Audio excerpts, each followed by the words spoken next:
Assalamualaikum warahmatullahi wabarakatuh. Perkenalkan, nama saya Julia Pitaloka dengan NIM 240705021. Pada kesempatan ini saya akan menjelaskan untuk tugas algoritma dan pemrograman. Nah, di sini langsung saja ke pembahasan. Pertama, saya akan menjelaskan macam-macam diagram dari flowchart. Flowchart adalah diagram yang menggambarkan alur proses ataupun algoritma secara visual. Nah, yang pertama itu flowchart system, dia menggambarkan urutan kerja secara keseluruhan dalam sistem.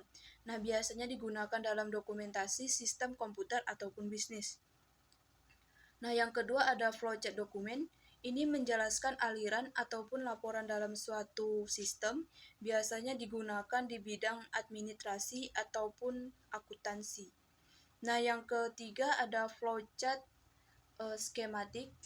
Ini menampilkan aliran program ataupun sistem menggunakan simbol-simbol teknis ataupun gambaran peralatan fisik. Nah, yang keempat ada flowchart program.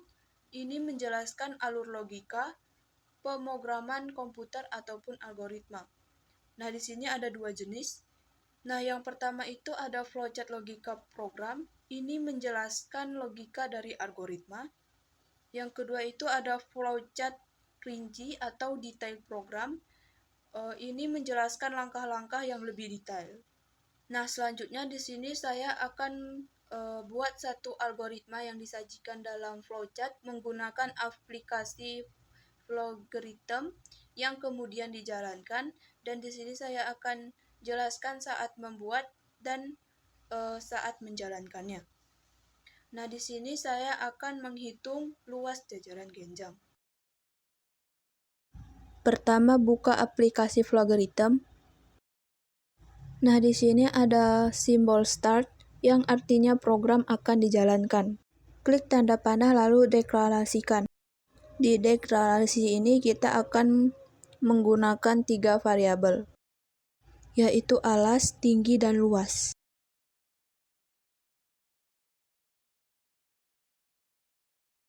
Lalu kita klik OK.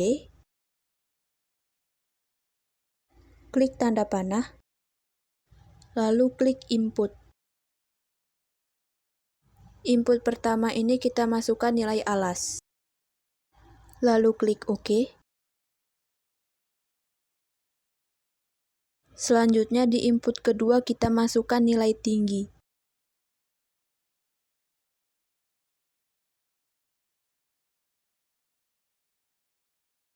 Kemudian kita klik tanda panah lagi, baru kita memproses. Nah, di proses ini kita akan memasukkan rumus. Luas sama dengan alas kali tinggi. Lalu klik OK. Nah, kemudian baru kita output.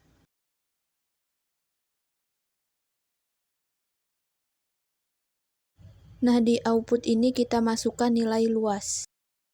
Lalu klik OK. Kemudian setelah kita membuat flowchart ini, kita jalankan. Nah, di sini kita masukkan nilai alas sama dengan 8 dan nilai tinggi sama dengan 5.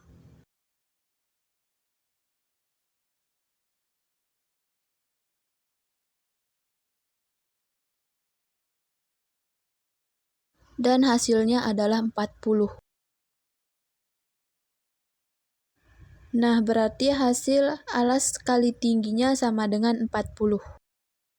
Selanjutnya di sini saya akan membuat flowchart berdasarkan algoritma pada nomor 2 di atas menggunakan LookitCAD online, dan di sini saya akan menjelaskan saat pembuatannya.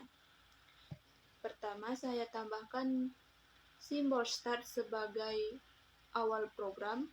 Kemudian saya tambahkan simbol input untuk meminta pengguna untuk memasukkan nilai alas dan tinggi. Setelah kedua nilai diinput, saya tambahkan simbol proses untuk menghitung luas menggunakan rumus luas sama dengan alas kali tinggi. Lalu saya tambahkan simbol output untuk menampilkan hasilnya di layar. Terakhir, saya tambahkan simbol N untuk menandakan bahwa proses sudah selesai. Nah, semua simbol ini saya hubungkan dengan panah bertujuan untuk menunjukkan alur dari awal sampai akhir. Selanjutnya, saya akan menjelaskan poin 4, yaitu menjelaskan percabangan IF dan Quick-Scares. Nah, percabangan IF digunakan untuk mengambil keputusan berdasarkan suatu kondisi. Nah, jika kondisi tersebut benar atau true, maka percabangan akan mengeksekusi perintah di dalam blok IF. Nah, jika tidak, maka akan diberikan alternatif menggunakan LC atau kondisi lain menggunakan LCIF. Nah, selanjutnya percabangan Quick-Scares ini digunakan untuk memilih satu dari beberapa kemungkinan berdasarkan nilai dari suatu variabel. Struktur ini lebih efisien ketika banyak pilihan berdasarkan suatu variabel yang pasti. Baik, selanjutnya saya akan menjelaskan poin 5, yaitu membuat contoh Onkenstitlud menggunakan Wits dan menjelaskannya. Perulangan Onkenstitlud adalah perulangan yang tidak diketahui secara pasti sejak awal. Nah, salah satu bentuknya adalah perulangan Wits. Perulangan ini akan terus berjalan selama kondisi bernilai benar atau true. Nah, contohnya seperti di layar. Pada contoh ini, program akan meminta input dari pengguna hingga pengguna mengetik kata selesai. Karena jumlah pengulangan tergantung pada inputnya, maka jenis perulangan ini termasuk Onkenstitlud. Sekian pembahasan dari saya, mohon maaf bila ada kesalahan. Wabillahi taufiq wal hidayah. Wassalamualaikum warahmatullahi wabarakatuh.